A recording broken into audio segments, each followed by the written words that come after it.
It's recorded. 9:07, I think. And so we will call to order at 9:07, and I would like a motion to approve the minutes of May 14th. I'm not a parliamentarian, but I would like to make a correction to the minutes. So how do I do that?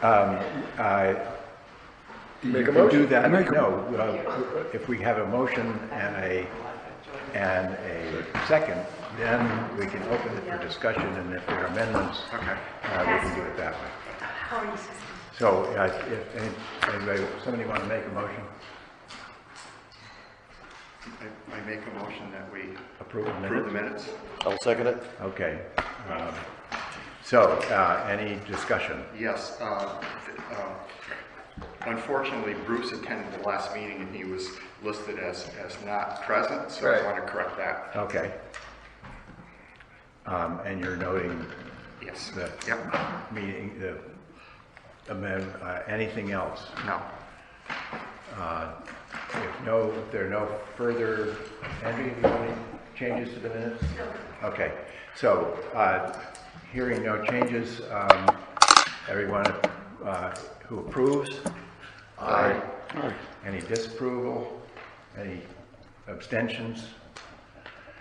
Motion passes unanimously. We have the land steward's report. And it's pretty straightforward. Yeah, this was Looks like he's getting out on the properties on a regular basis.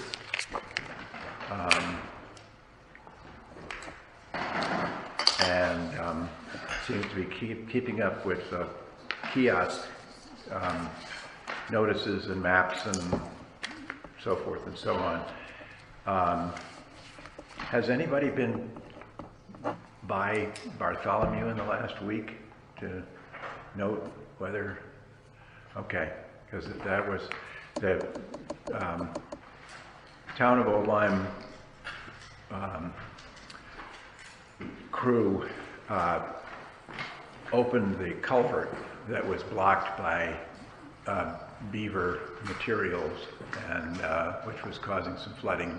And actually, it wasn't going over the road, but it got up on our parking area, and was going down the road and then through another unblocked culvert further down the road. So there was,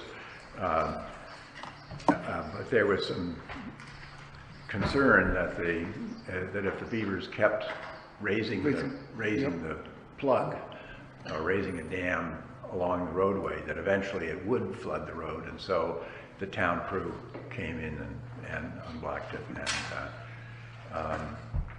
But it was interesting when I was out there. I actually took my kayak over to Bartholomew and kayaked up through the pond, the beaver pond, to where I couldn't go any further along the railroad tracks. It was flooded all the way back through the railroad tracks, but it's very brushy. So, and then when I was coming back, there was a new neighbor who bought one of the Swaney houses on the corner of where Button Ball Road goes over the railroad tracks. And a very nice guy named Mark somebody, and I think he's been there about 6 months or a year. And but he said, "Oh, I'm thrilled having the beavers here." You know, this town runs the gamut of, I hate beavers and I'm going to kill everyone that I can see. sure. To, gee, this is great. I mean, Suzanne, you're a beaver believer. Well, the book you gave me describes these extremes every place. Was that Eager? Eager Beavers. Yeah. It's a good book. The book is called Eager. And If you haven't read it, and it's a good one. But it describes almost every place you go Yeah. in the United States. It's like that. Well, when you look at America as the breadbasket of the world, most of the great agricultural land in the United States was created by beavers. Yeah. So, anyway, we'll talk more about that in a You're bit. going to describe Mike Callahan's, you're going to go through Mike Callahan's Yeah. visit? Yeah.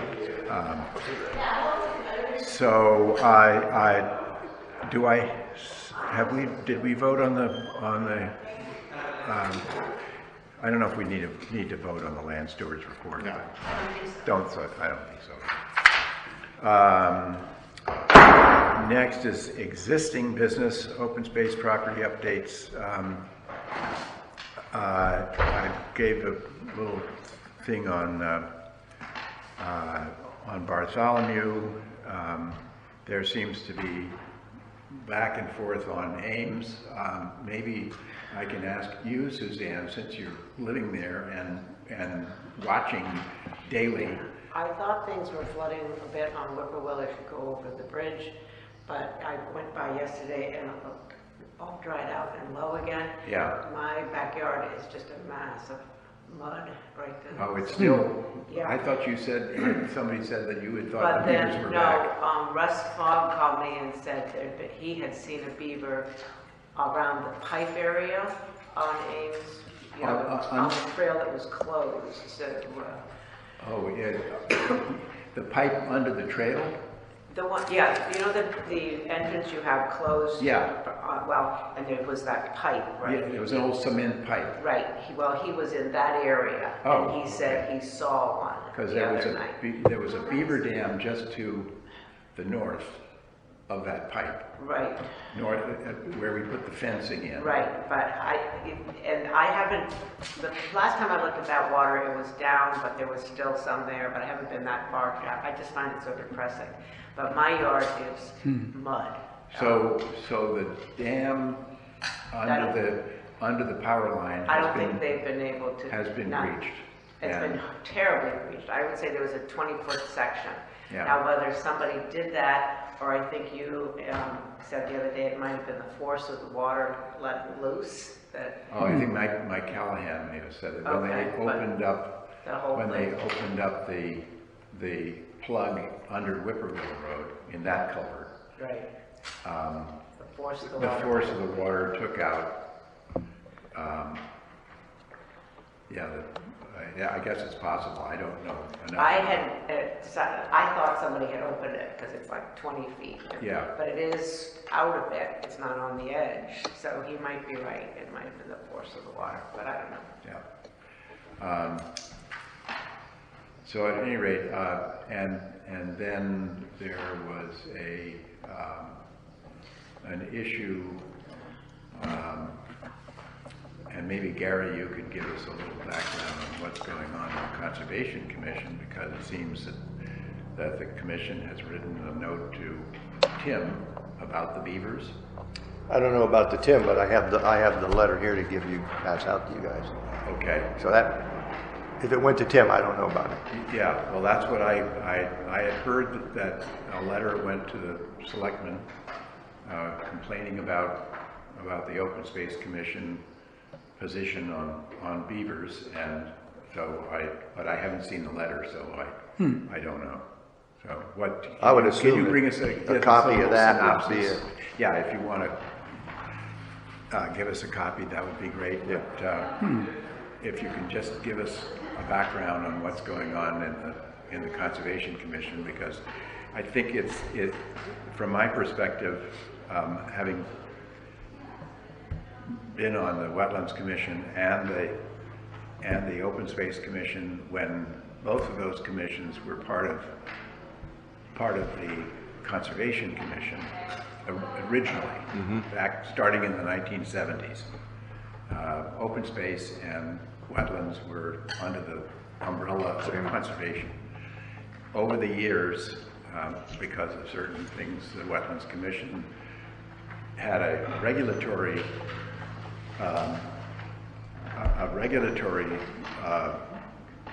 obligation, and the Conservation Commission had an advisory obligation. And those two things, sometimes in a meeting we'd get, those two things would come together in sort of loggerhead. And so it was felt at that point that we should separate the Wetlands Commission from the Conservation Commission, make them two separate commissions, one regulatory, one advisory. And then later in the what was it, the late 90s or early 2000s, Diana Atwood, who was the chairman, felt that the Open Space Commission should stand alone. And so that vote was taken and it happened, and so we are now a separate commission, Right. and basically making our own, following our own opinions and making our own regulations and policies. So Evan, conservation- was it a committee way back? Yeah. Yes, it was a Then committee. it Originally became- committee. It was a committee When of they separated, the, right. Yeah, it was a committee. it was under the umbrella of the Conservation Commission. Right, you just mentioned that the commission, it didn't become a commission until after it separated. George went his way, Diana went her way. Yeah.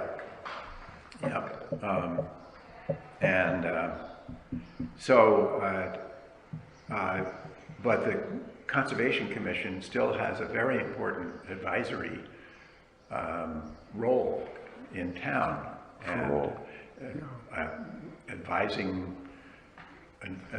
the town on all sorts of issues, sustainability and I Yeah, I mean, pollinator stuff. The regulation, we start off with the regulation right here. Yeah.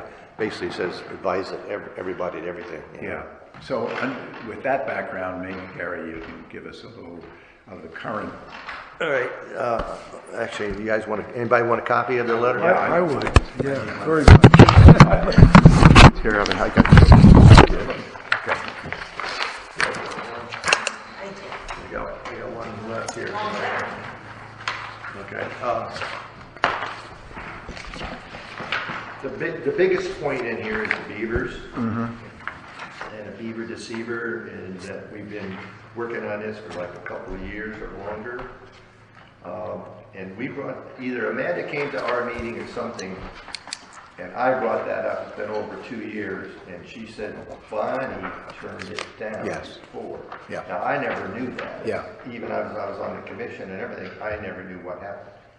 So that was news to me. Bonnie turned it down. Yeah. So now Tim he's out there with us. He sees the situation. I think he's like, my guess is he's totally on board. Yeah. We got to do something. Yeah, And what I brought up straight to Tim was just besides the property owners, if that gets plugged, the water keeps coming, we get a heavy rain, the water comes up, it's gonna go over with the well, probably destroying the road.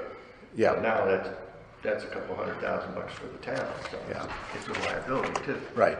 So I guess we're waiting to see what What what he has to say. Mike Callahan, yeah. He's reported out.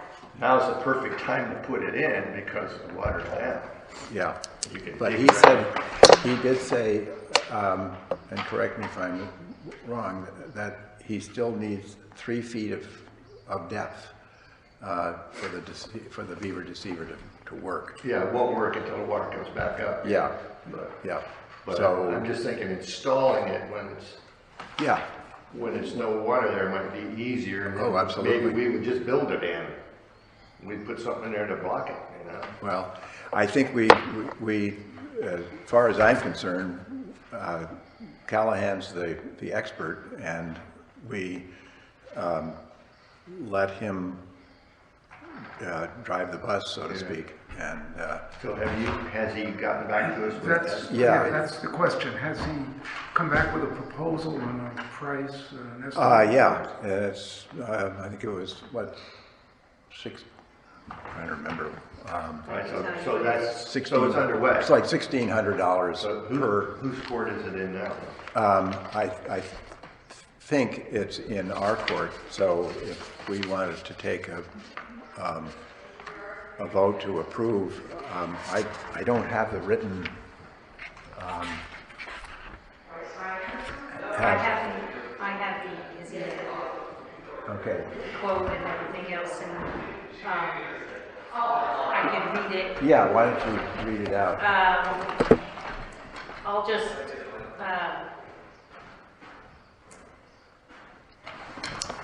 he will prioritize scheduling this work if this work is to be approved.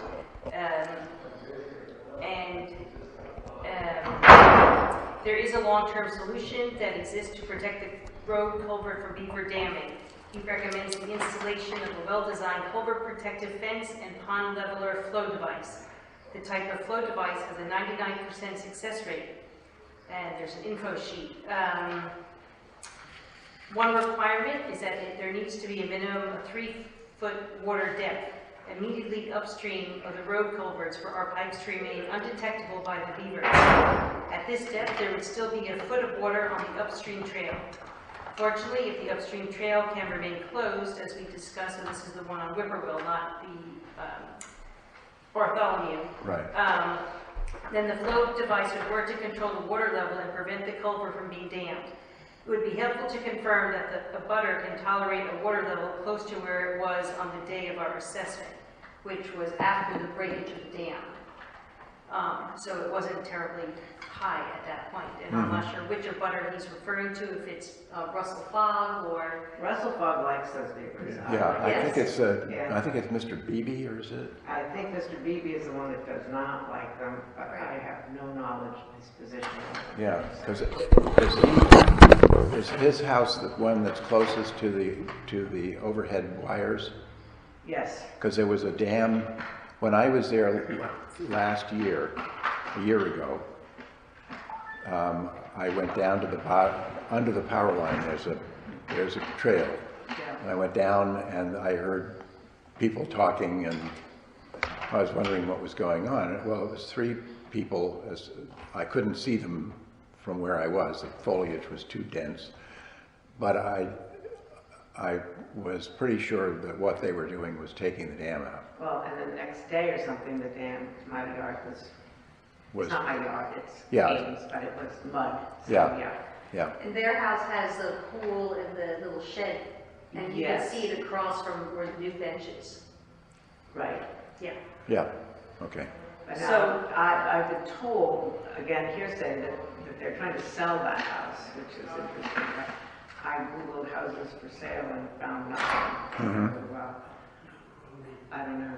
I don't know if this was an attempt to get rid of the water, sell the house and leave, or what their situation is. Yeah, Plenty of us really enjoy those beaver, and we have more mosquitoes now than we ever did when that pond was there, because the pond had wildlife and stuff on it. well, then there's water flowing through it, no matter Yeah, how, but this report says, that the pond is generating mosquitoes.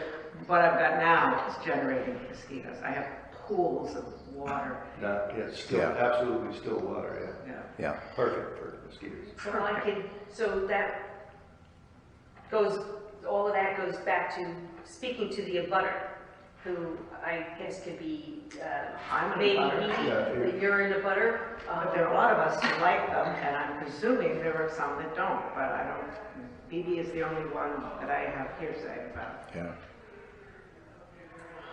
So But he didn't show up at a meeting to talk or anything. So I, No, I meant, I don't know how Mike knows about somebody who's negative, as in meeting. well, I think when we were out there, it was explained to him that That there was somebody. that somebody, Yeah. whether it was a neighbor or somebody else who just didn't like beavers, Right. was tearing the dam out. Okay, And but, yeah. so, so anyway, the question about the Conservation Commission is that, so if now you know that Callahan's, and we'll take that up in the meeting. Our next meeting, We can do it. should I continue with the email about the details of this or not? What's that? Should I continue with his account? Yeah.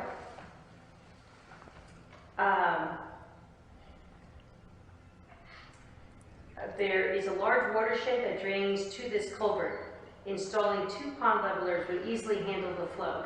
However, we could reduce the project cost and use only 1 pipe. The only downside would be that during very wet periods, the pond level would temporarily rise up to a foot. If we do not need to keep the trail dry, then those fluctuations may be tolerable and one pipe may be sufficient. My evaluation of the downstream I-95 culvert revealed a large dam of approximately 30 feet inside the culvert. This beaver blockage was within 6 to 12 inches of the top of the culvert and was backing up 4 feet of water, which extended upstream past Whippoorwill and onto the trail. The Connecticut DOT should be notified of this blockage, and it should be removed prior to us installing a device at Whippoorwill Road.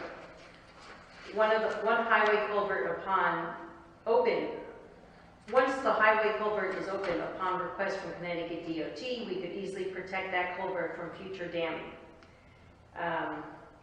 Trapping is another option, and there's also a nonprofit Beaver Institute that he founded that offers grants, and there's information about that, and he's not,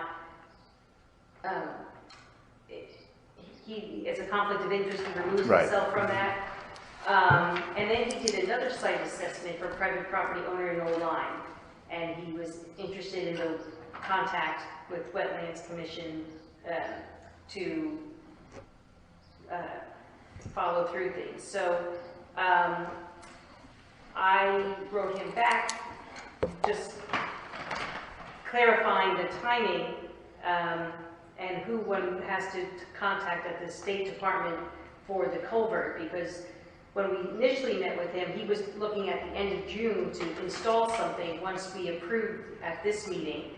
And he did also say that he would prioritize the use. And then he wrote back, the Whippoorwill Road culvert is open and does not need clearing. It is the I-95 road culvert that is DOT's, which I guess is on the left side, not the one on the right side. Correct. Yeah. It is the I-95 road culvert that is DOT responsibly as per my report. Ultimately, I do not have any contacts with them. We could do the Whippoorwill installation before they open that culvert, but it would be easier if the water were down. And Amanda weighed in that the culvert that Mike was at a few weeks ago is a town, not DOT. I was there when DOT cleared the culvert and notified us that it was a town culvert. If you're referring to the area next to the culvert being state land, that is another issue and maybe a survey issue. And then Mike could also do the beaver device on Bartholomew, as we have one on, we also have one on McCullough. I didn't quite follow that. Yeah, I don't. Track of that email, but it sounds, because I was concerned that with making a contact and overture to DOT, finding out who the person is, getting them out there could take an indefinite period of time. Yeah. Well, I think I was going to talk to Tim. I will talk to Tim about contact with DOT, because they must have. I mean, the town and the DOT must be in constant contact with all the state roads, including I-95 and 156 going through town, and find out then who to contact to deal with the plug in the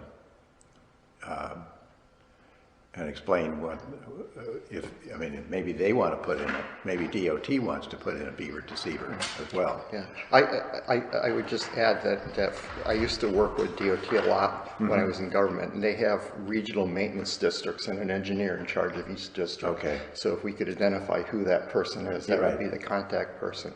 But I wonder if the water is well below and not really posing a problem for 95, how high up on their priority list it would rise, though. Yeah, when I was looking at it the day we were out with Mike Callahan, it looked like the plug under the highway was keeping the water level up the embankment of I-95, which I don't know. I know enough about soil saturation that you can. Okay. Oh, great! Thank you.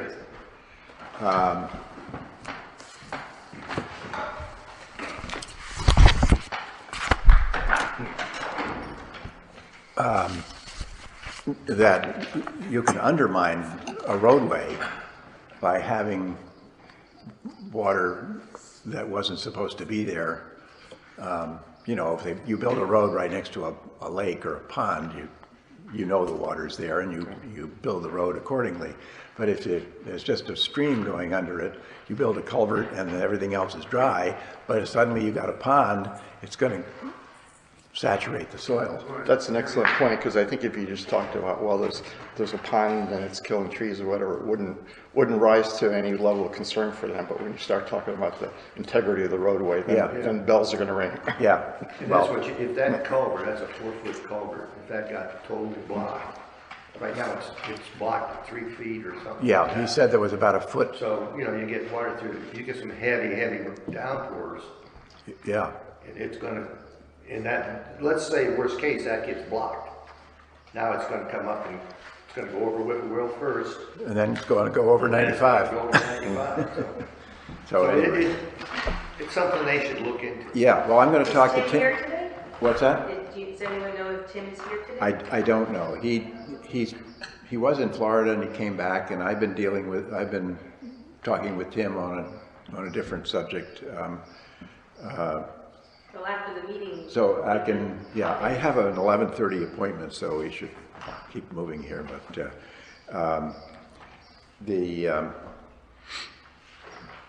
we'll find out, get the name of the engineer and contact. I can call him and. Okay, I can try to do that, but I won't. I'm going to be in Maine, so it'll be the end of next week. Well, I can, Okay. if I can just poke my head in it Sure. after the meeting and Yeah. get and at least alert him the next time we meet on a different subject. I can call him, but I think in the Okay. next. So let me try, and if I can't, I'll let you Just know. send me emails. So anyway, getting back to the letter. One other point I just wanted to bring up, if we end up with that trail blocked, which I think we will. Yeah, The commission would like to get another trail around there, because we're looking at the cross the town trail. So right now, or before that was blocked, I could go from Old Lime Inn through North Champlain to Land Trust, through Ames, all the way through Ames, right over Whippoorwill, up into McCullough. I could go all that way.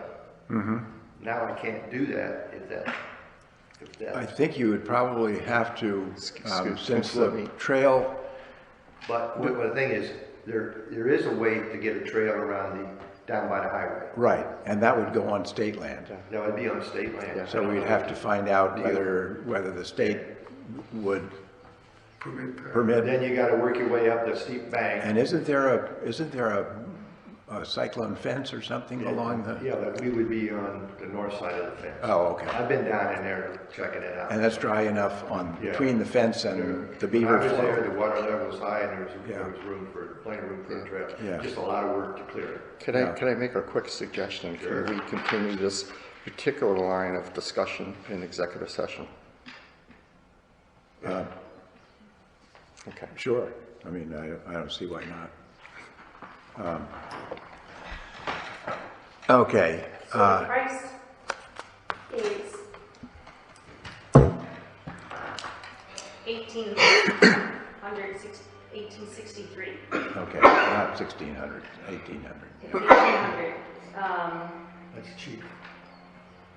And I haven't gone, I have to read through it I think that might be 2 pipes. Well, we could, I think if he's saying that if we wanted to save money and we put in one pipe, that in a heavy rain event, the water would go up a foot, but then would come down pretty quickly. I don't see. I don't know what the difference in cost is, but I'd be Well, tempted to go with 2 pipes just in case we get a heavy rain.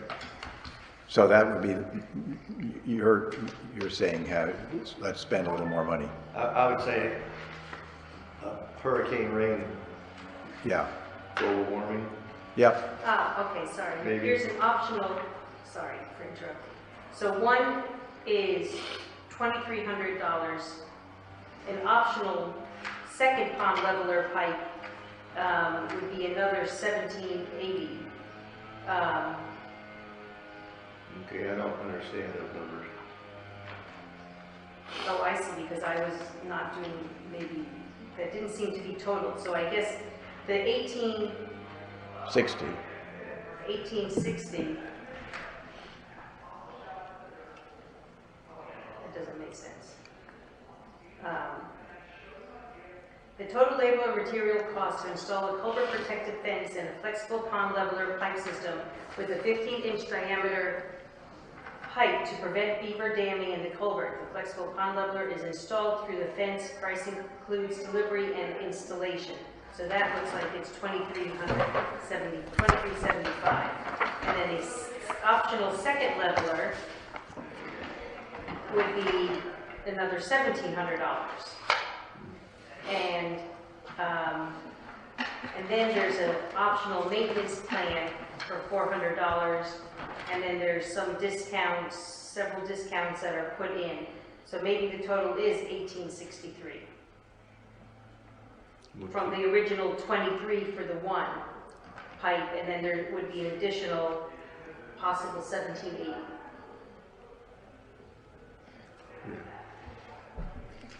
Well, that's a lot more for the second pipe than I would even think, because he's got it structured there, but. Yeah. Can I just comment on this letter? I'm disappointed in it from the commission from the standpoint that it talks about the 15 people on Whipplewell without ever asking them what they think. Yeah. And I think that's it's an assumption. Well, that is an assumption, but they also asked this commission to do an inspection or to contact all those owners to see. Well, nobody's contacted me. Yeah, well, no, and nobody's contacted, we didn't do it, so. That's the thing, we move along and do something, all of a sudden, we got one guy who gets a lawyer. I was never told. Everything Amanda does, she says, make sure everybody around us is friends. And they know what we're doing. So maybe we should back up and do that before we do anything else. Well, yeah. The beaver deceiver would make everybody happy. Yeah, I think so. I think so too. Can I make a gentle suggestion to the chair that I appreciate you sharing this with us, Gary. There's a lot of information in here that I think we all need to look at and digest, and I don't want it to kind of like overshadow our meeting at present. So why don't we take this? It's natural to want to look at it, but we do have a meeting too. Why don't we table this for the for next meeting? So moving along, Hikers Happy Hour. I gather that was successful, and yes. You were on the Hikers Happy Hour, weren't you? I was. A couple quick comments that I thought it was really well attended. I think the final count is around 31 people that hiked. It was a lovely day. We went around. The inn, I think, was really happy with the people that showed up, so they're charged for it. We had a good representation from various different groups around town. The only issue that I would mention, and I think we talked about this in email, is Amanda led the group and followed the trail that you suggested and was talking about things, but I kind of took up the rear, was helping people on the trail, and we had a gamut of hikers. We had experienced hikers, and we had other people that were out there in really not appropriate hiking shoes, sandals and whatever, and they were having some trouble with the downhills. As we knew. Sure. And some of them said, "We're not going down a steep rock face, are we?" I said, "No, we're trying to avoid that." And I had to help one woman down on a downslope. So well, I was there also, and since we're planning the next one, I'm trying to think this through a little better, because we did have people that had to turn around because they weren't going to be able to do some of those steep Yeah. hills that I know were coming up. I took that back. Yeah, yeah, But, yeah. I think we either need to say what the, how strenuous the trail is before we do this, but because, you know, I think it's hard to have somebody like 80-year-old show up who hasn't hiked much and expect them to be able to do that. Well, I've led,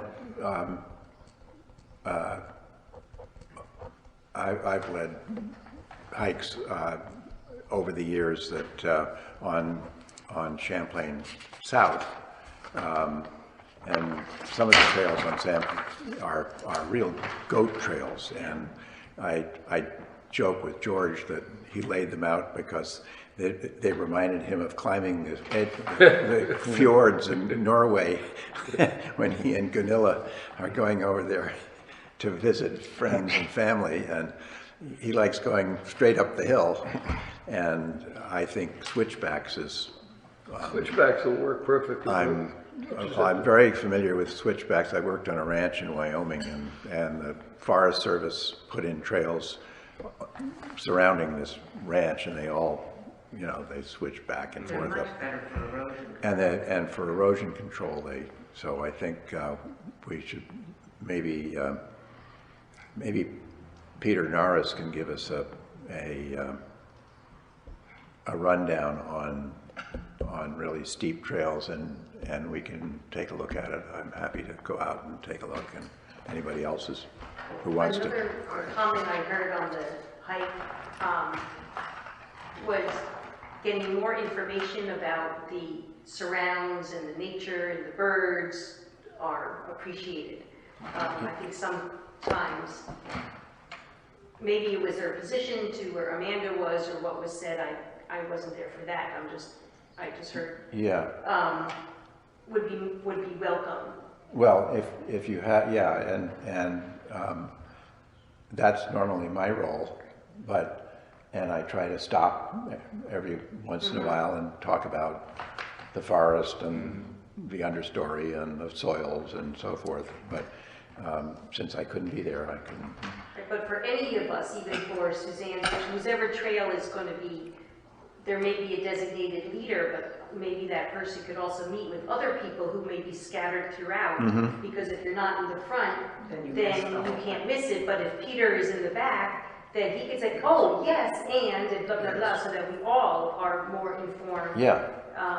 To the extent that we Or can have attend. people stationed, 3 people stationed at Yeah. some point. Yeah, that's an excellent, With that in mind, we have September, we're talking about Griswold, which is flat. We talk about the dam there, the Fish ladder. Alewife and that kind of fish ladder. Yeah. So that, we're trying to keep it flat and shorter, 45 minutes. Yeah. So that's where we're headed right now. Yeah. I think that I went on makes the sense walk. to me, that approach Yeah. makes more sense to me than, I went on the walk, and I think that I was back where you were, and I think we learned a lot, and I think we should do that trail next year, starting the season. In the meantime, take care of all these other issues, because it is a great idea to start it and end at a place where people can have a cocktail and socialize more, and it's easy to park. Yeah. So when we have a whole year to correct it, but it might be, it's a good, and also to get some people used to,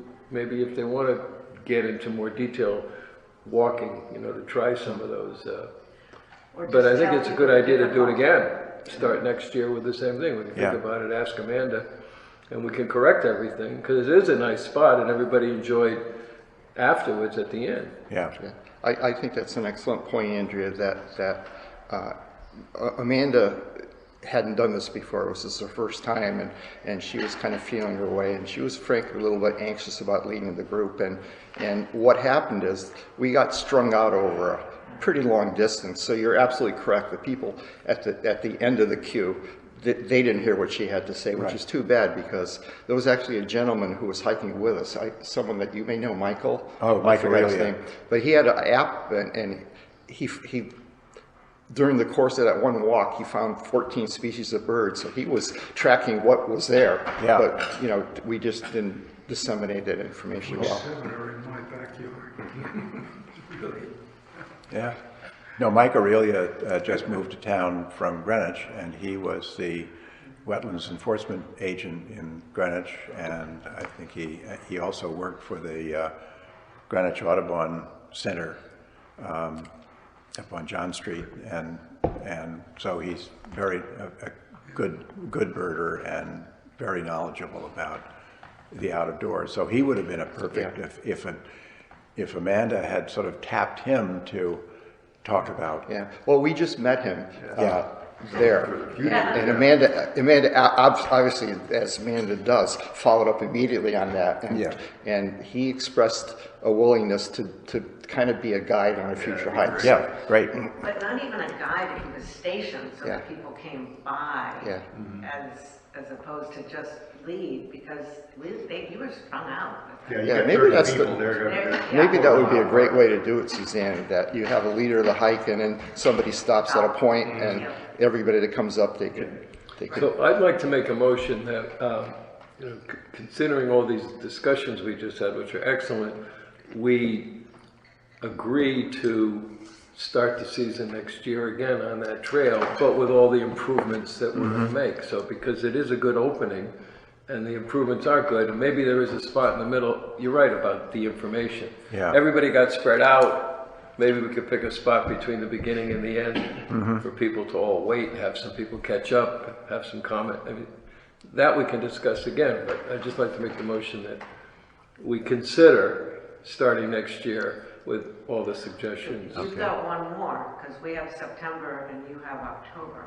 Right, October, I think, is going to be the Ames property, which has some pretty steep parts to it as well. So there are ways to take the white trail rather than the blue perimeter trail, which I would recommend. Right, Yeah. I mean, you could have two different levels of hiking. But I don't know, but I think you gotta warn people. I can't have people show up and not be able to do it. Yeah.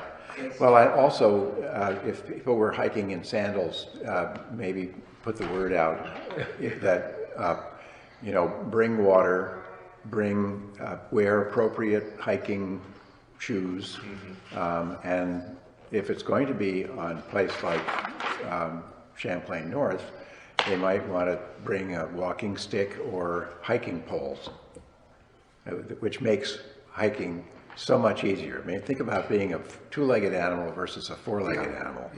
Hiking sticks make it. I actually have ski poles and other things I could bring. Pot of poles for somebody that might want to try it. Yeah. I just want to make one more point, and maybe you can keep this in mind, Suzanne, is that one of the nice attributes of having it at Champlain North was that a lot of people parked at the inn.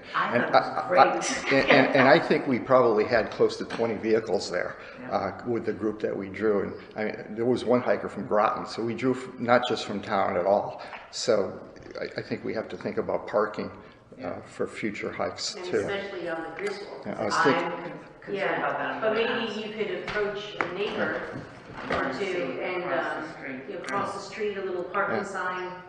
And then it's another advertisement, hikers happy hour, parking. yeah. Or you for Griswold, which is pretty close, you carpool from the parking lot. I was gonna. At the that's end. exactly what I was gonna be Yeah, suggesting. That's nice. I think we parked on the street that was kind of the T that goes into Shore Road across from there. My car holds. Oh, 7 yeah, or Stony 1, Knoll. 2, Yeah, My yeah. car holds 8.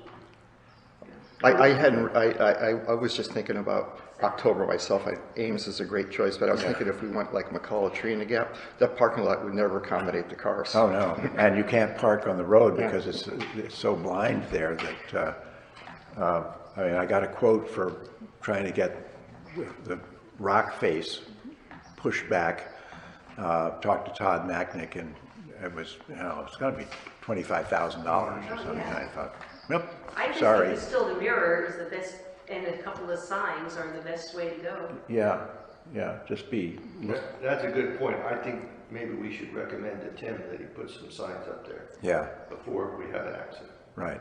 He can figure Well, I'll out- talk to him about that He too. can figure out what signs and whatnot, but we should have some warning signs Yeah. there. So, we have a motion, Bruce has made a motion, does anybody want to second it? I'll second it. Okay. Any And further- also the Old Lyme Inn, they'd love to, they can even designate an area in their place because that time of day, they don't get that many people. And Yeah. by having people there, they're gonna make some money from it to promote the parking. I don't see that parking lot full of between 4 and 6. Yeah. Yeah. So it'll work out for everybody and the suggestions were great. Good, good, okay. Any further discussion? If not, Not on the Lakers happy. all those in favor? Aye. Aye. Any opposed? Okay, motion carries. Okay, we've talked about the beavers and the happy hour. Are we going to approve the? The beaver, spending? So the total for the one culvert minus the beaver deceiver is 1863. If you have two, minus the beaver deceiver? I'm sorry, one of the beaver deceivers, Yes, the total for one is 1863. right. If you add a second one, It's 2,300, or it's it's another 17. total 3643, Okay, Okay, so according it's to my calculations. essentially, right. Yeah, 18 to 18.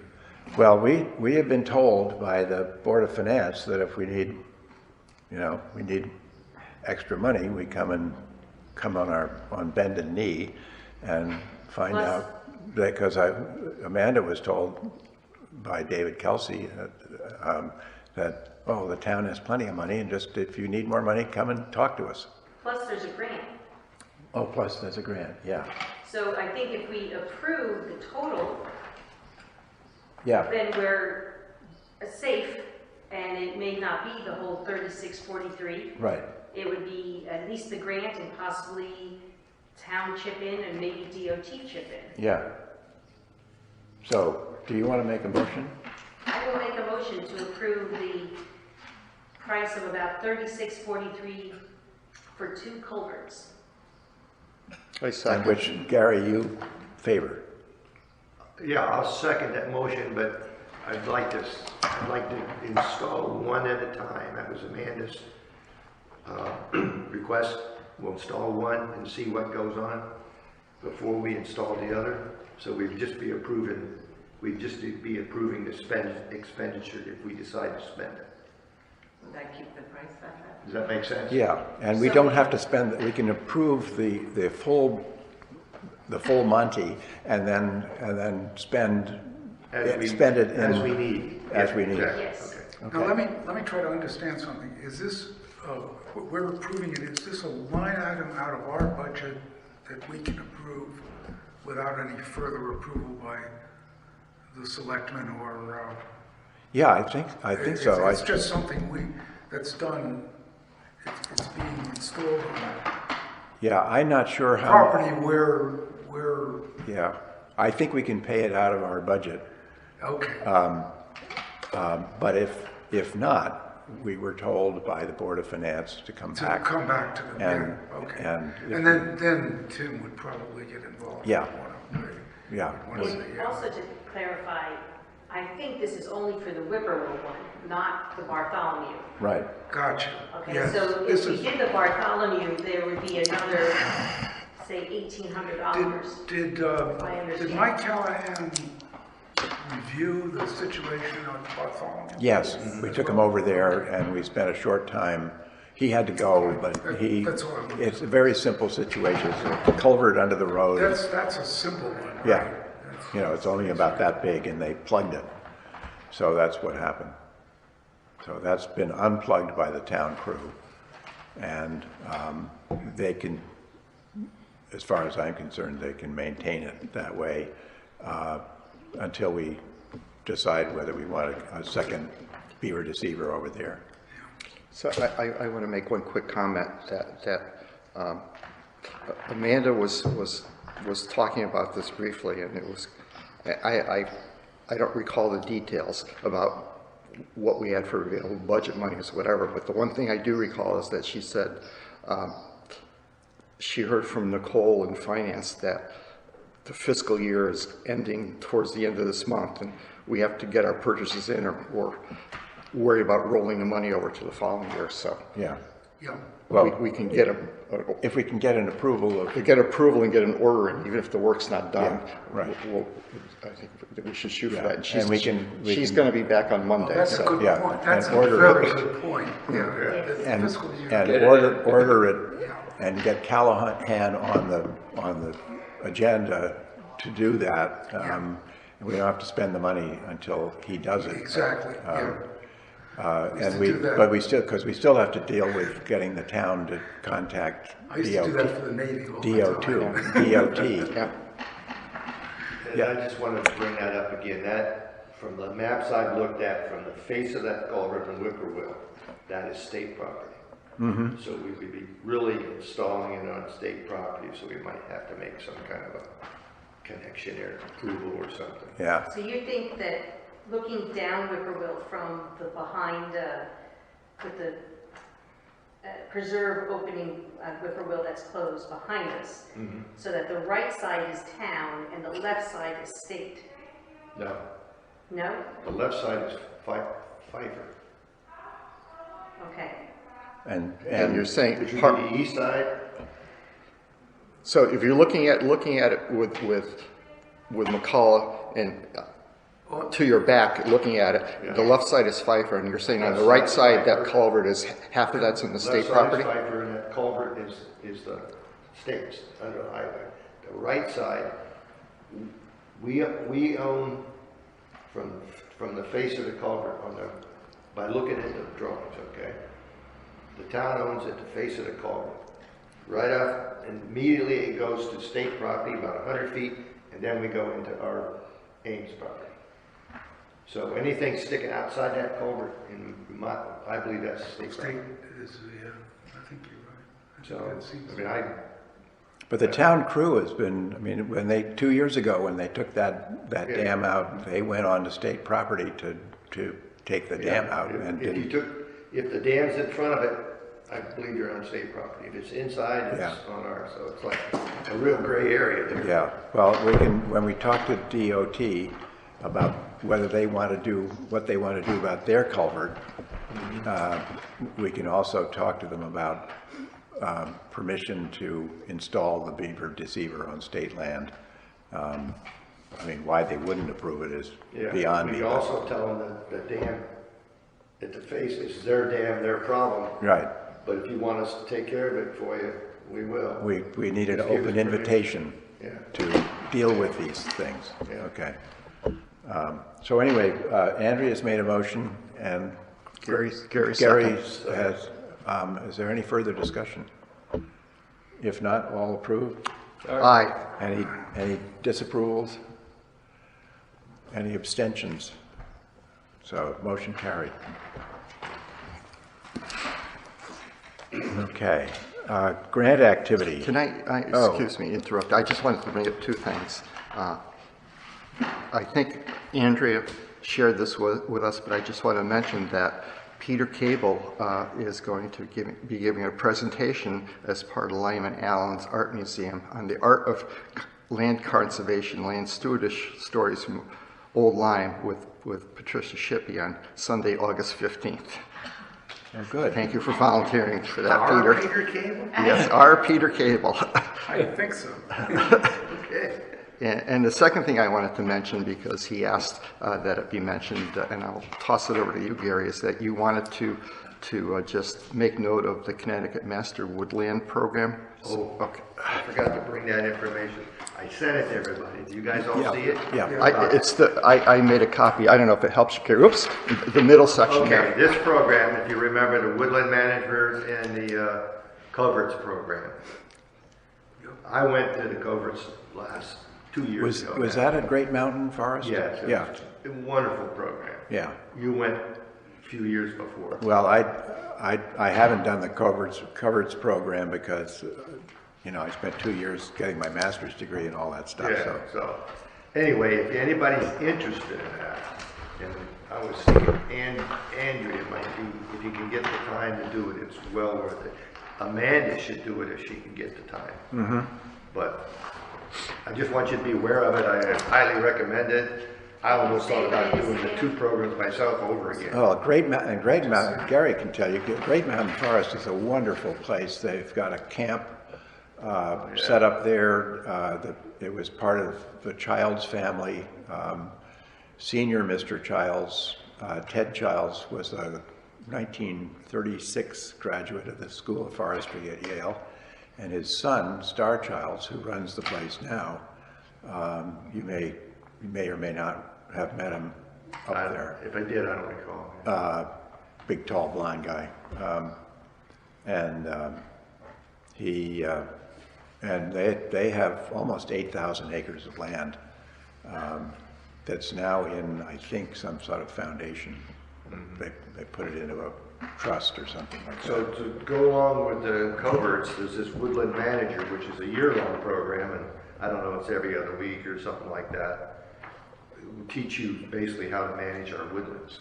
We got 1,000 acres here, and I don't think we're managing it, okay? No, we've been talking about a forest plan for a while. Yeah. So if somebody wants to, somebody here that I just think it'd be a great program. Can I see you to print it up? And to go along with that, I would recommend if somebody goes that we foot the bill for that, if they pass the course.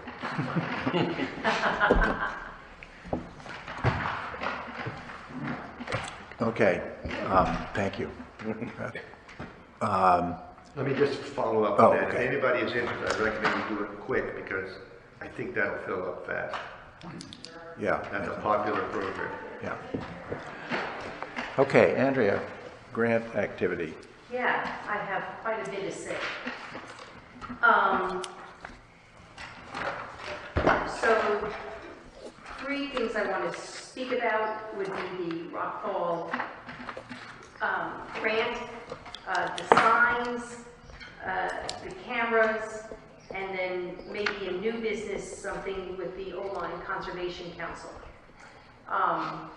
But the Rockfall grant update is that, I can't remember when we last discussed and met, but we have two beautiful hand-hewn benches that were placed, handmade by Jim Mildren, that were placed on the trails, which were delivered by boat across the Whippoorwill.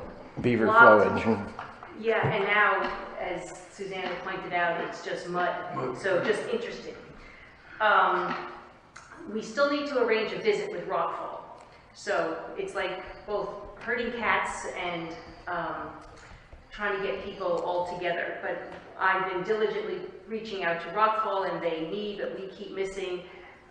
It was proposed sometime. Anyway, we're still working on that, but you got to get Tim, you and Amanda, and the Rockfall people at a minimum to agree on a day and a time, and then once we know that, anybody else would be welcome. It's, we've gotten our money, it's just be more ceremonial and to give them an update.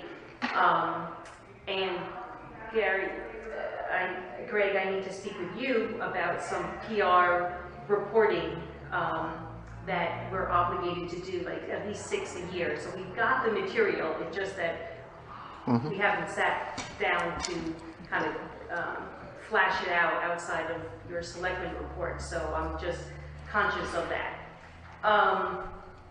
We have cameras, 2 wildlife cameras that are on 2 sites. One is by the water, and I will do my best to show you. Let me try this one. I may have to put it in Wi-Fi here, but oh, cool. So we have lots of photos. They're largely deer. There's one, a sweet little movie that I will show you of a mother and her fawn, and some great blue herons. But no beavers. No beavers, not where it's presently located. So this is one at night. Can you see this from where you're sitting? All right, and I'm gonna, this is maybe this isn't the best one. I wanted to pull one out, but I can see. nah, that wasn't the best one. But he's enjoying, or she, the camera.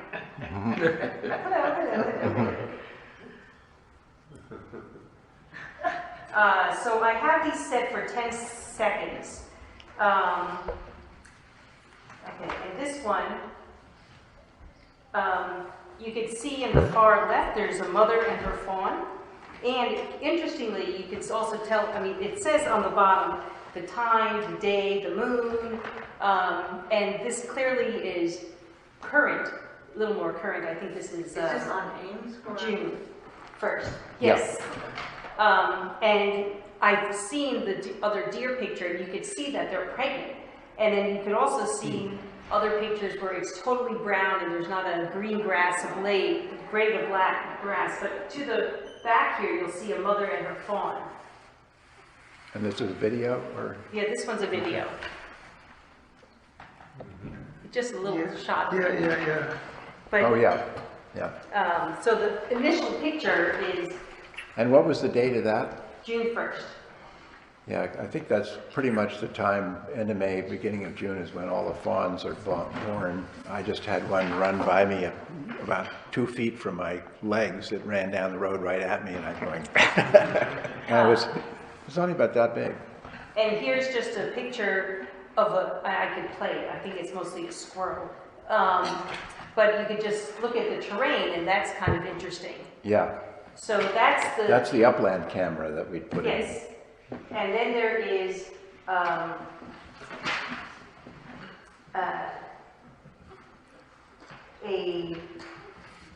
so we have 2 cameras, one that is set up on video, which I've learned that while I get them to my phone, I get them to my computer, I can't play the videos on my phone. That's an extra Wi-Fi charge, which I'm not paying. I paid $13 instead for a SIM card that I could switch in and out so that I could download it to here. And then the other camera is at the beaver pond itself by the lower bench. But we do have to discuss moving them because there are trees that are Waving. thank you, to trigger the camera. But otherwise, there is, and I could show you on this one, it may be easier to pass around.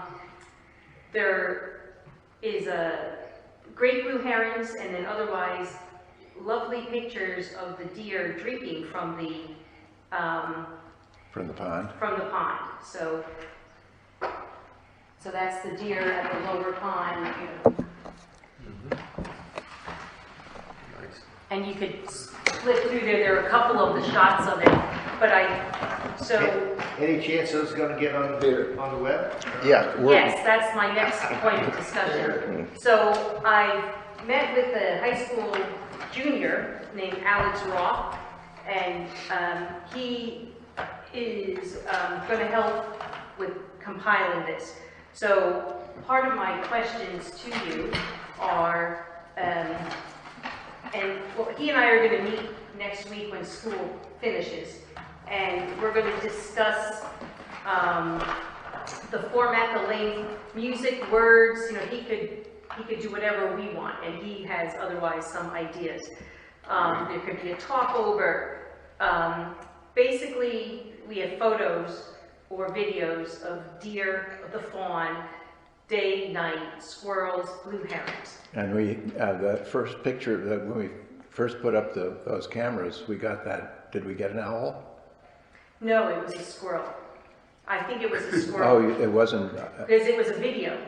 oh no, there was a black and white photograph. I have to look back over it, I'm not sure. It was, Maybe it was an owl with something in its claws. yeah, But but it was flying at night and yeah, so. zooming through it's hard to see the owl, but there's a kind of a silhouette. Yeah, I think so.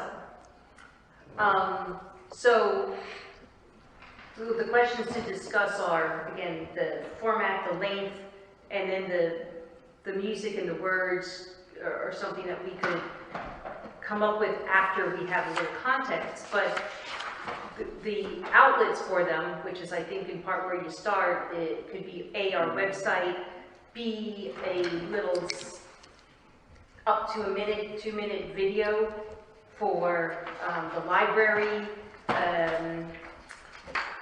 something at the schools that we talked about, in part for the educational outreach for this and even the town. And if we're,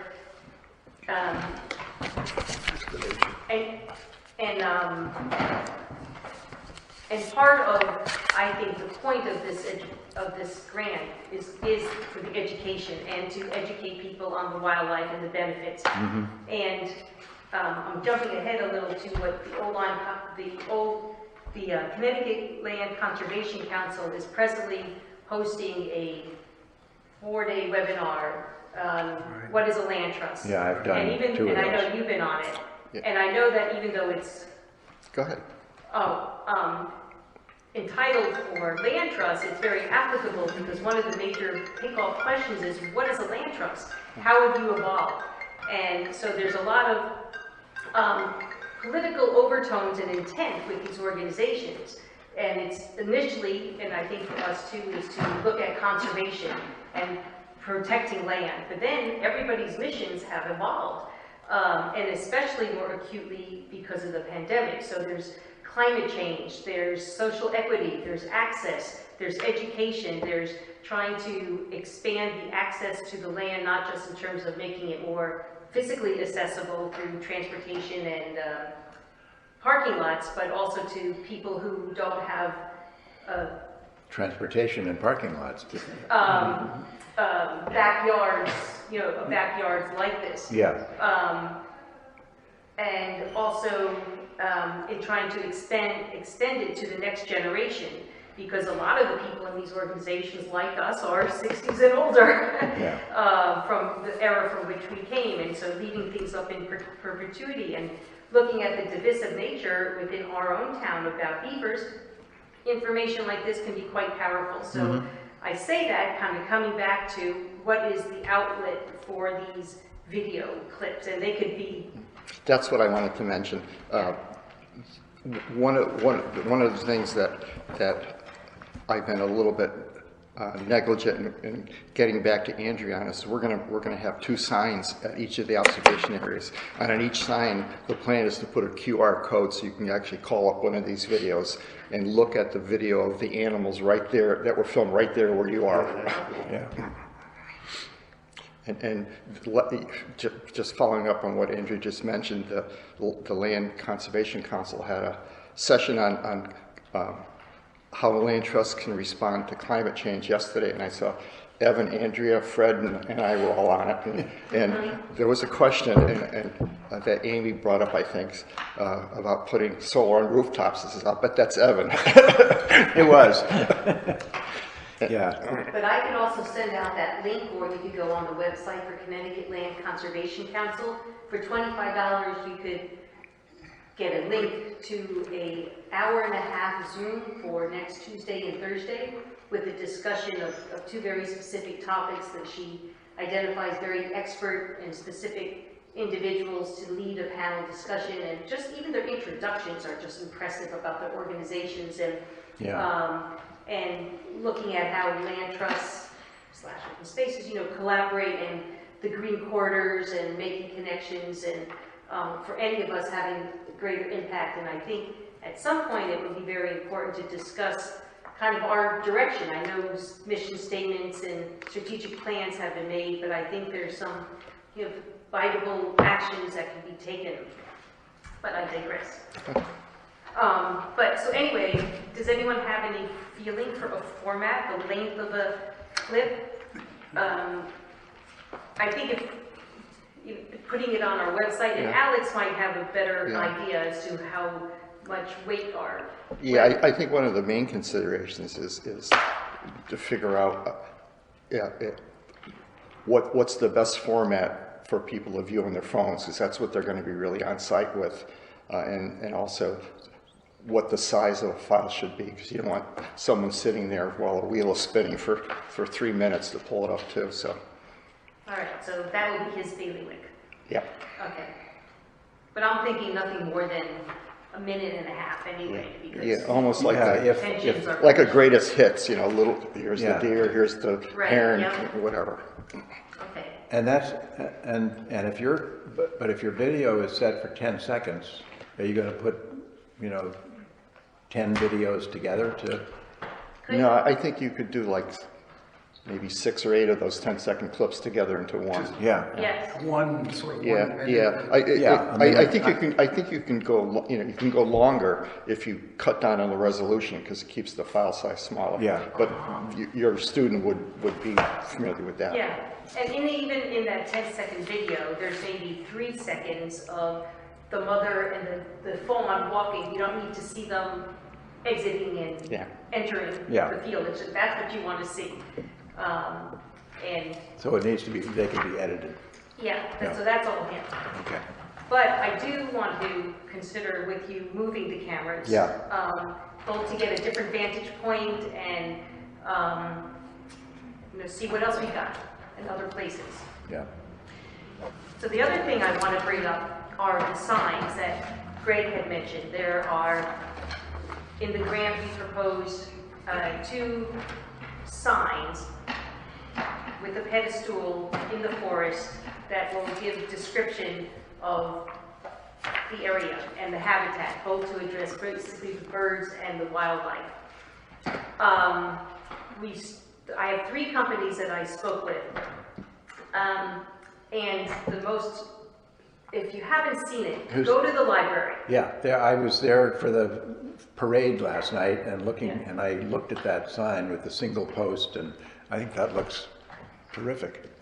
So, We have our I paper. have come prepared because we are going to make a decision because I can't get a definitive quote if I don't have consistent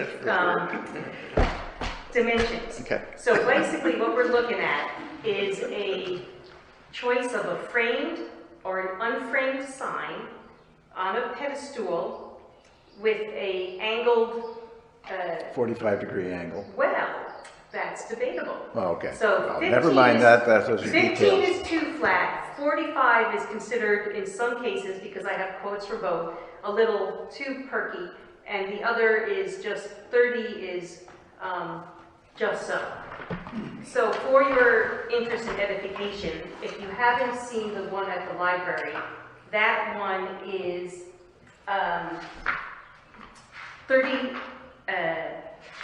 30-degree angle on a 4-inch by 4-inch post that is waist high, so it's like 36 inches tall, 2 feet deep. And that sign is 20 by 24. And any of these signs could be made in any shape. It could be oval, somebody mentioned maybe you to flatter the benches. It could be made oval. It could be rectangular. You could have, that one at the library is 20 by 24. So that's pretty big.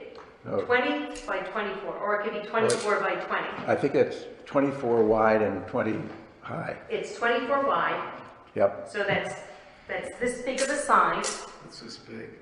I don't think it should be any bigger than that, myself. The one at the end of the Smith Neck Road happens to be 18.5 wide.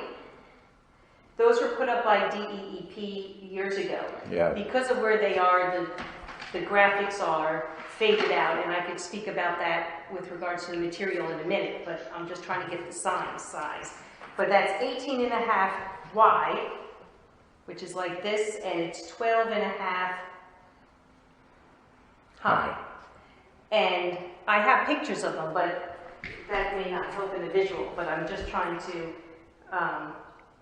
so it's a little higher than the computer, and in terms of width, it's 18.5.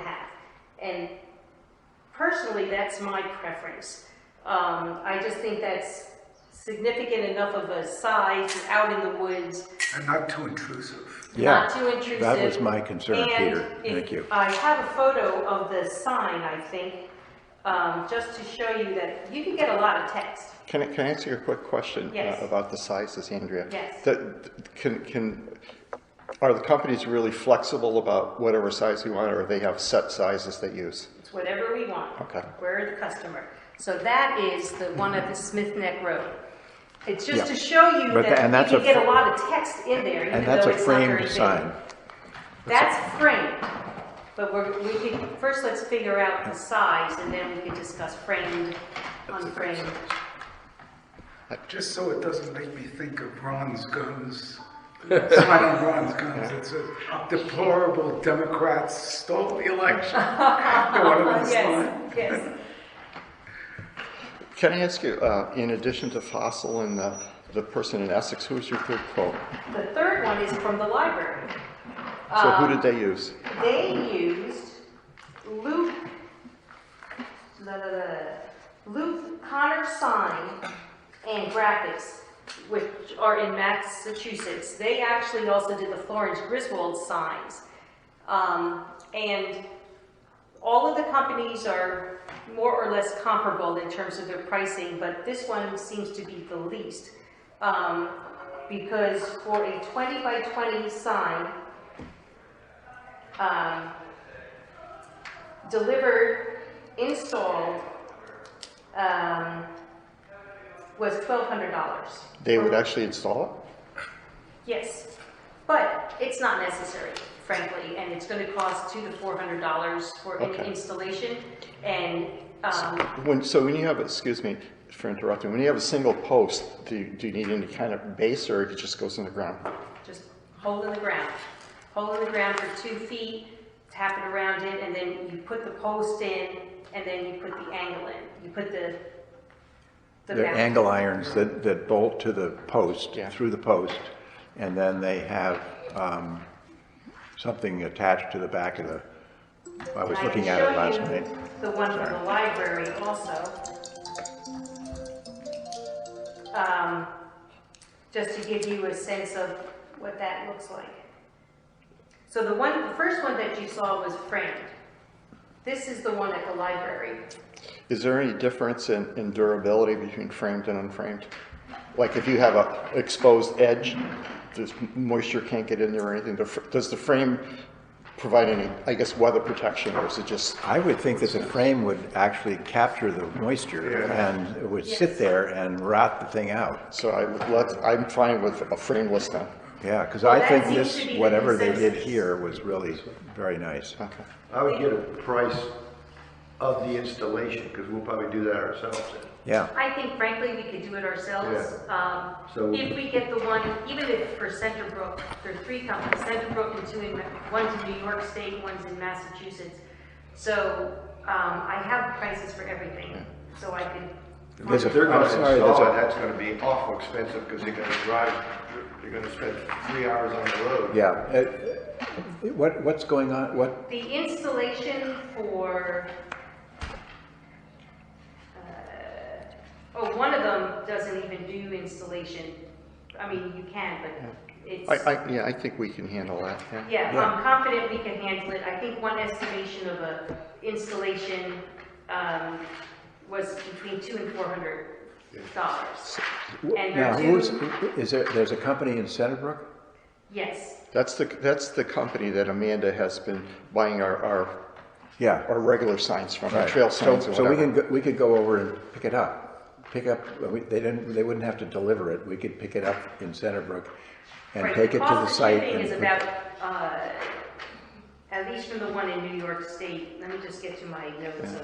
Just as an FYI, the company that Andrea is referencing from New York State Fossil. came to our attention because they're the company that the Friends of Hammonasset use for the signs along their walking trail. So, our budget is about $2,000, more or less, for the 2 signs. So all of these companies have prices, I only have 2 of the 3, have prices from $1,800 to $1,200.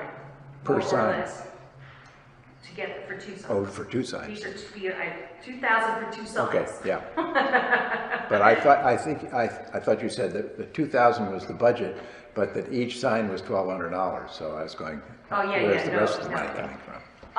Unframed is less expensive. Designing can run $40 to $96 an hour for even though we provide the graphics and the copy, they still have to tweak it a little bit. So there's some movement in that. Shipping for the one from New York State is $190. Shipping from Massachusetts,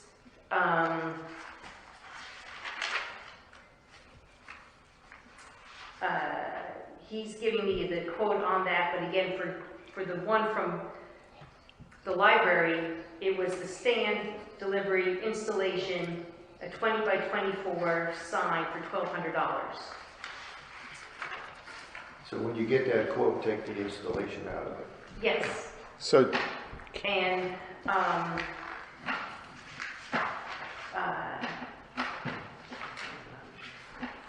here's some pictures. do you want us to make a motion for a particular sign or to approve it, Andrew, or? Oh, well, if you could agree on the dimensions, then I could at least have apples Okay. to apples to compare, because I have signs anywhere from 20 to 24 inches to,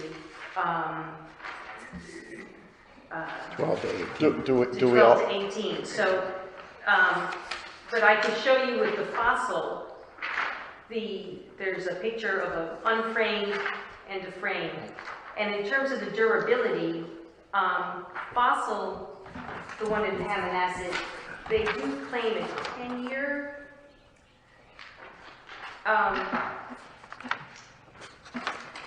warranty, a guarantee for 10 years, and it's graffiti proof. that's a plus. The other issue for, But- go ahead. The others say that there's a product called Goof Off or Graffiti Gun.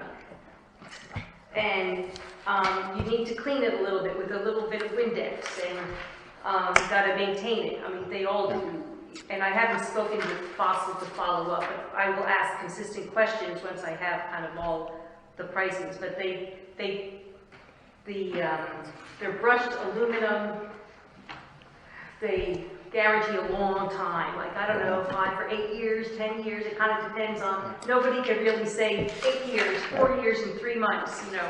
Yeah. The other part of durability is, as I remember back when I worked for the state government, that when we were doing outdoor materials, certain colors tend to fade much quicker than others, red in particular. So you want to make sure that whatever is up there is not going to, I don't know, what the placement obviously is going to make a difference, but if it's in full sun, you don't want it to fade. Which is what probably what's get happened washed to the out. ones on the end of Smith Neck Road. Yeah, could be. So ours wouldn't get so much sun as much as shade Right. and water, but Well, winter too, but the sun's not as strong, I so. didn't realize this was not Bridgeville, and I have a bad appointment, so I'm leaving you. yeah. I Thank just, you. can I, before you go, Suzanne, I just want to make note that kind of in lieu of maybe the artist trail discussion for Steve is not going to be here. I got an email this morning that the Land Trust has got a event with Betsy Berry, a walk that's awesome. to do sketching in the woods, and she's a wonderful artist. Yeah. And she was on a number of our hikers happy hours in the past, so that's a wonderful event. I give you kudos I for sent that. it on to the high school, the art department and the biology teacher.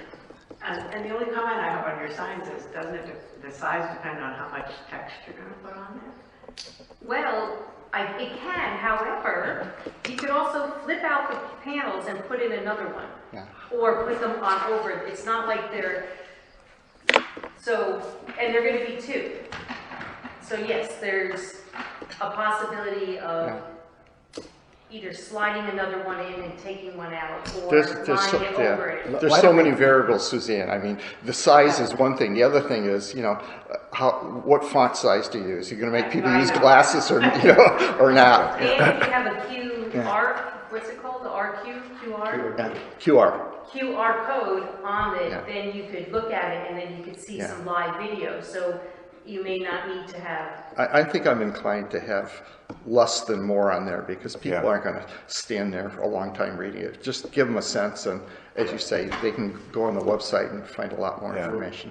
That QR code's gonna have everything that you could ever want on Yeah. there. Just keep adding it too, right? Yeah, yeah. All you can have it. You can have it go to one kind of index page, and from that page, you look at the videos. You look at text on beavers. You could look at links.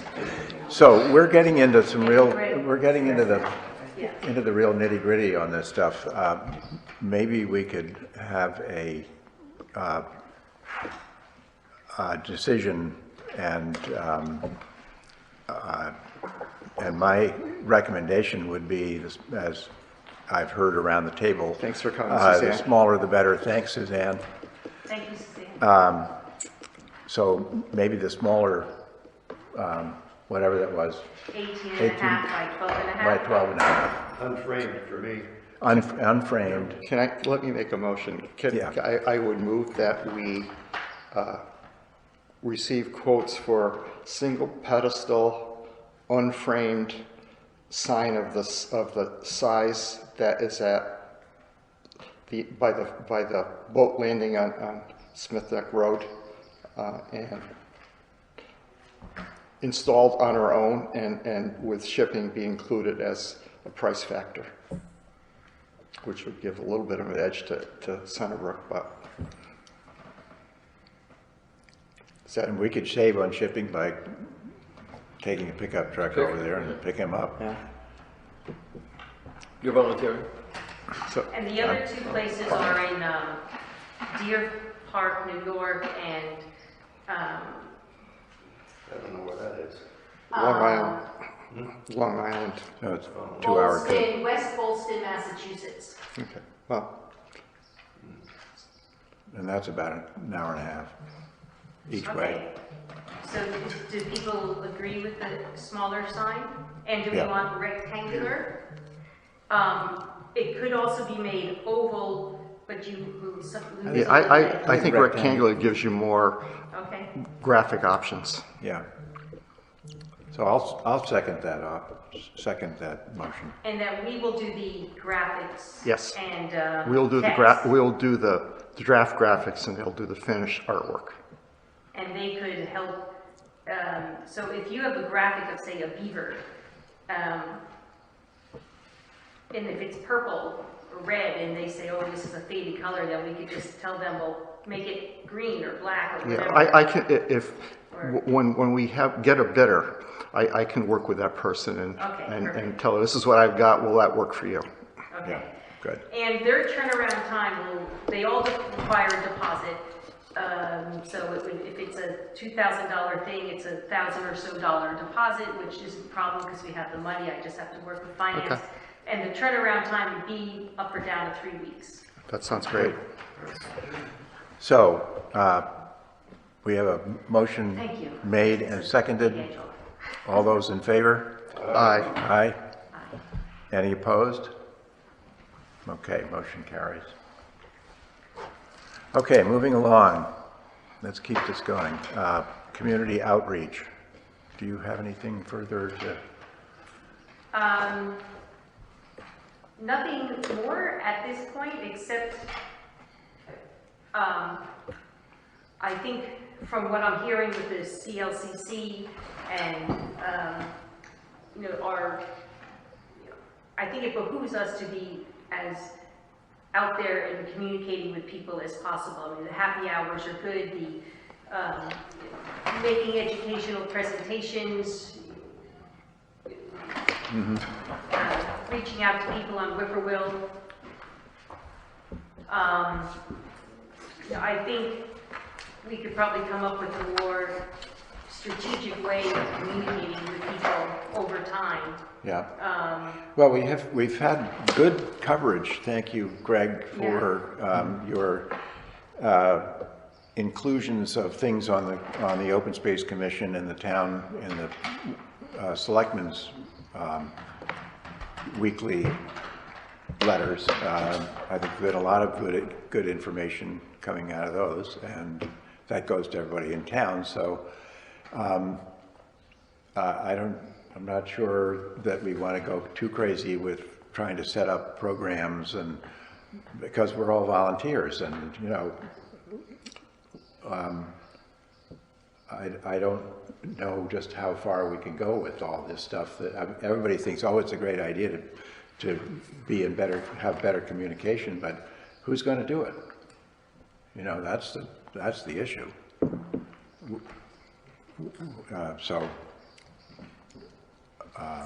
Well, one idea, this is maybe for a later discussion, is doing something, combining a program maybe, if not certainly for this summer, but maybe next summer or during one of the spring, winter breaks with the schools, is to loop in the schools, LYSB, and us, certainly on Champlain North because it's in close walking proximity, because there's also been a lot of attention given to mental health and exercise and just connecting kids to nature, and maybe coordinating a, you know, like during Martin Luther King weekend, right? People are homebound kind of thing. You know, you go out for that weekend, the school breaks, or just something that one could coordinate with like Mary Seidner, and both with the schools and then a larger But it seems to me, Andrea, that that's duplicating something that we already have in town, which is the RTP.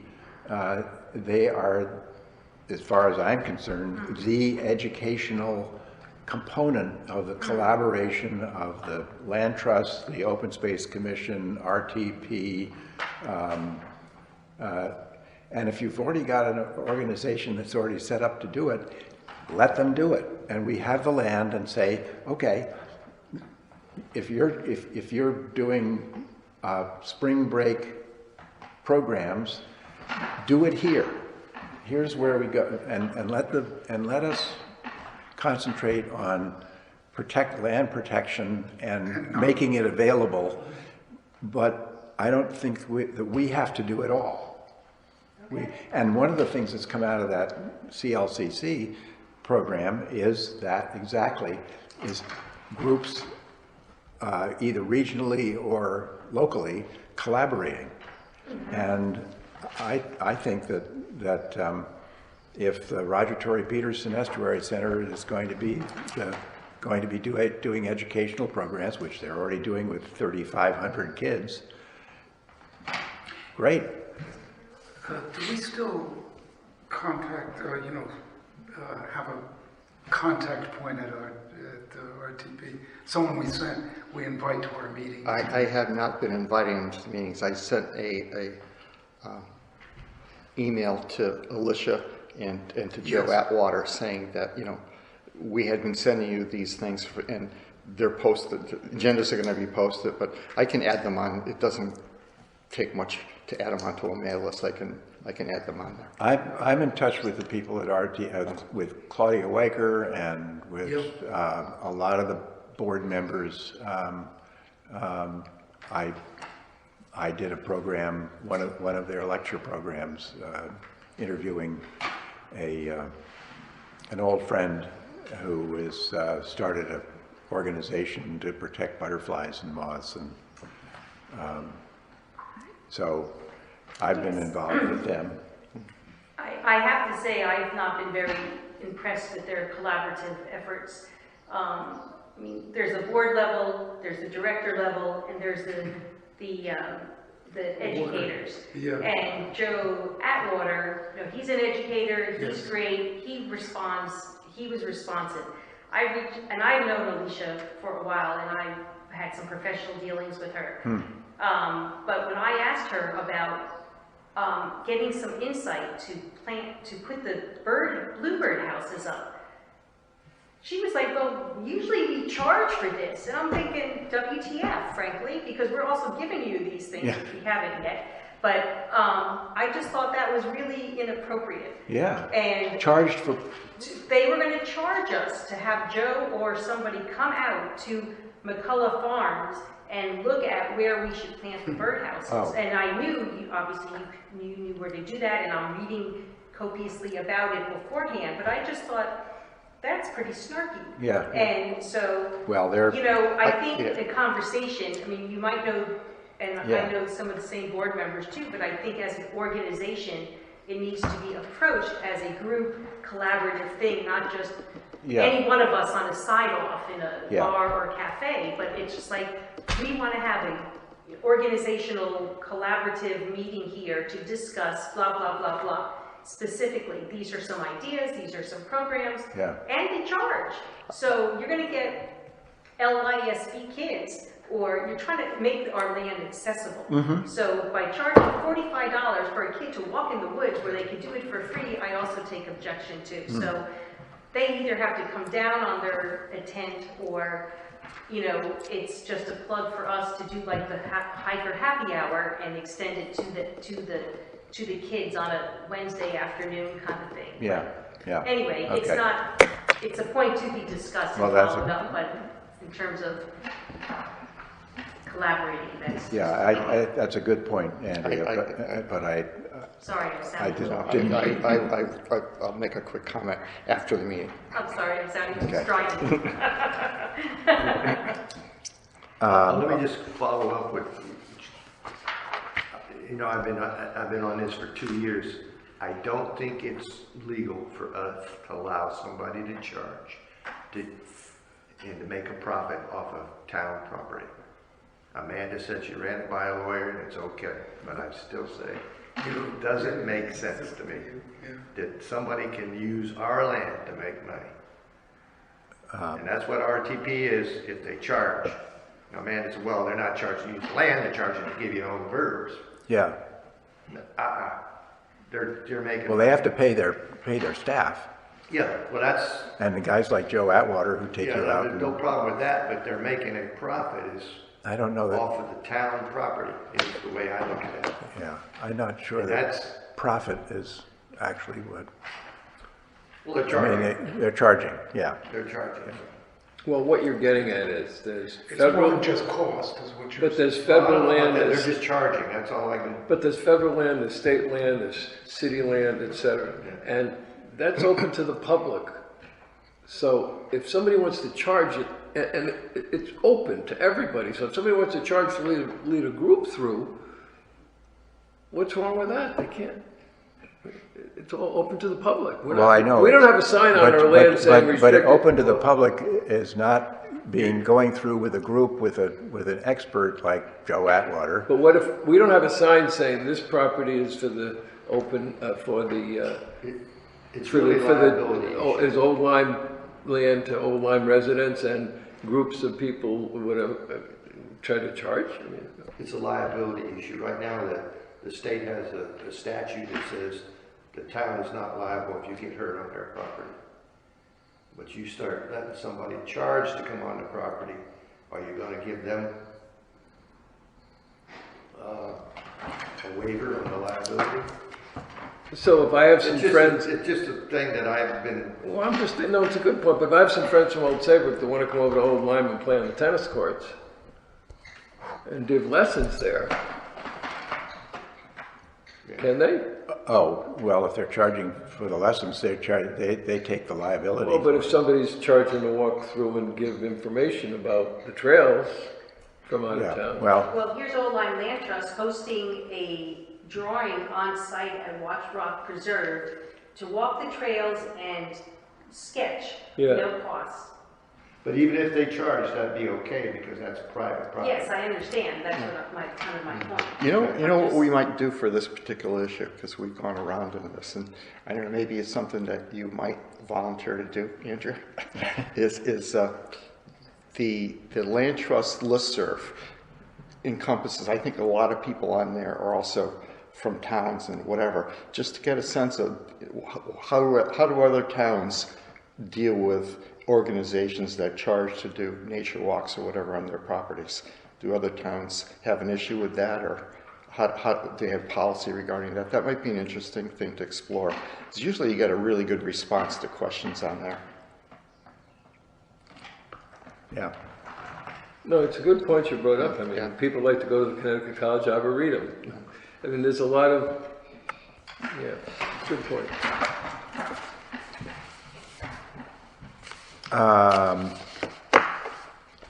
Okay, moving along to inland wetlands, not much to, there's been a lot more activity in the last 2 or 3 months. I mean, we had a long time, right, Gary, where we were Quite a while. not very active at all. We thought it was gonna get really interesting when the gas station came in, but Yeah, kind of went away. that went away in a hurry, but it may be back. And isn't the mobile station thinking about, Mobile that station now thing's is back? going to a convenience store. Yeah, and I that think the gas station- that already came up once and was turned down by the planning commission or the zoning commission or something, but they are back with that idea. 24/7 kind of thing? Yeah, probably, and with lots of lighting and, you know, what they were, and I think that was the people who owned the mobile station who were most concerned about Big Y opening convenience. Competitive. Yeah. Would put them out of business. Yeah, Big Y would have put them out of business. yeah, Because I've never bought gas at that station yet because I can't afford it. yeah, they're always In higher. 30 years. Yeah, Any lighting opening like that's going to affect that possibility of developing some of the other properties near there that might be townhouses or other stuff. yeah, It's going to affect the value of everything around it negatively. yeah, Which is not going to help the town. Yeah. But that's the Economic Development Commission's. yeah, that's not, so anyway, the Wetlands Commission is busy, nothing particularly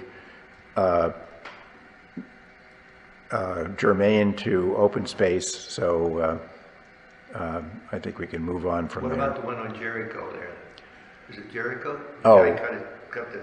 Yeah, that doesn't affect open spaces, it affects the not land exactly trust. Space, but it's kind of like. Well, yeah, there was a clear cut, somebody clear cut a pretty steep slope from the back of their yard, and they owned down to the wetland, and then, but they cleared the entire slope, and they said it was all dead trees, and it obviously wasn't dead trees.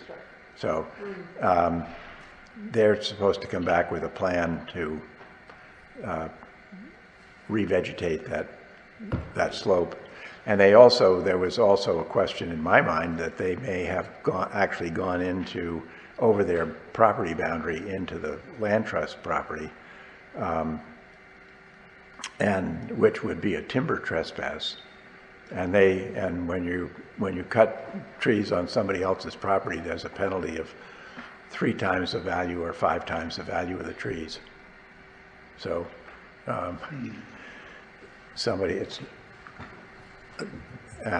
but that, we're still waiting, that's been pending for about, 2 or 3 months now? Been putting it off for a month. Yeah. a month, a month. Yeah, You might see that be a legal thing, yeah, I'm thinking, because we're not getting a response. yeah. So, Gary, if you could give us something on the Conservation Commission, what? Or do we already do that? I think I'm done. Okay, did okay. it. Well, we'll table this for the next Just so you meeting. guys understand. Yeah. The commission is kind of divided on the beaver issue. I'm a beaver lover, okay? Okay. What's that? Oh, okay, the new business? I don't know that there's any new business, but let's go into do the executive session, because I've got to leave here by 11:30? 11:25. We're not being recorded, are we? We are. So I make a motion to go in executive session? I second it. Yes. At 11:51. No, 10:51. You Sorry. seconded it, Carrie? 10:51, yes, Yeah, sir. we have a motion.